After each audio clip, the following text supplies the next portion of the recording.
Do you have anything on the missile test of DPRK? About the DPRK test, yeah. Yes, I think I do. One second.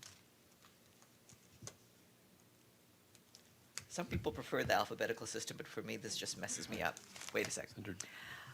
Yet another launch of ballistic missiles by the Democratic People's Republic of Korea, in defiance of the unanimous will of the international community, is a brazen and irresponsible act. This is a deliberate and grave violation of its international obligations. The continued pursuit by the DPRK of nuclear weapons and ballistic missiles will only undermine its security and fail to improve the lives of its citizens. The humanitarian consequences that this would entail cannot be stressed enough. The DPRK must change its course for a denuclearized Korean peninsula. And just following up on that, you'd said a couple of days ago that this letter from the DPRK that's described as an invitation to visit was received.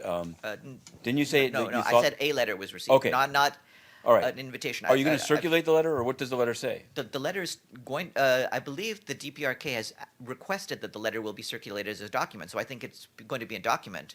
And I believe it details concerns that they have about some U.S. Air activities. Okay. Can I? Yes. I wanted to ask you about something about Burundi, and I guess how the UN responds to statements by diplomats. There's a growing controversy that the ambassador of Burundi to the UN, Albert Sinjiro, yesterday, tweeted a photograph of himself at the International Day of Yoga, but through an account that's closely aligned with basically hate speech that says things about the number of Tutsis in the government should be reduced, the number of Tutsis should be reduced. So it's clear from the way that it's phrased that he is the other account. And so people are. What I'm wondering is, you have Mr. Dieng issuing statements about threats of genocide in different places. Is the UN aware that the ambassador of Burundi is responsible for an account which has tweeted what can be described as nothing but hate speech? Well, I wouldn't be able to make the inference about different tweets that you're making. Ultimately, it would be up to the permanent mission of Burundi to see how its communications are being handled. Certainly, we expect all member states to